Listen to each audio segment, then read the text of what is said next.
ఆయుర్వేద వైద్యంలో బొప్పాయి పండుని వివిధ రకాల అనారోగ్య సమస్యలను తగ్గించడానికి ఔషధంగా వినియోగిస్తారు. అయితే బొప్పాయి తిన్న వెంటనే కొన్ని రకాల ఆహార పదార్థాలు తినకూడదని వైద్య నిపుణులు అంటున్నారు. దీనివల్ల శరీరానికి పలు రకాల దుష్ప్రభావాలు కలుగుతాయని, బొప్పాయి పండు తిన్న వెంటనే పాలు, పెరుగు, జున్ను ఇలా పాల ఉత్పత్తులు తీసుకోకూడదని హెచ్చరిస్తున్నారు.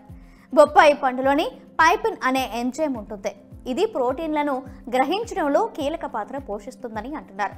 అయితే బొప్పాయి తిన్న తర్వాత పాల ఉత్పత్తులు తీసుకుంటే జీర్ణ వ్యవస్థ దెబ్బతిని గ్యాస్, మలబద్ధకం, పొట్టలో వాపు వంటి సమస్యలు వస్తాయి.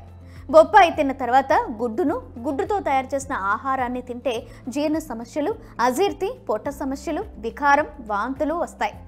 బొప్పాయి పండు తిన్న తర్వాత కూలింగ్ వాటర్ తాగడం వల్ల బొప్పాయిలో ఉండే పోషకాలు శరీరానికి అందకుండా పోతాయి. బొప్పాయి పండు తిన్న తర్వాత ఇతర ఫ్రూట్ సలాడ్ తినడం వల్ల జీర్ణక్రియ దెబ్బతినే ప్రమాదం ఉంటుందని నిపుణులు అంటున్నారు.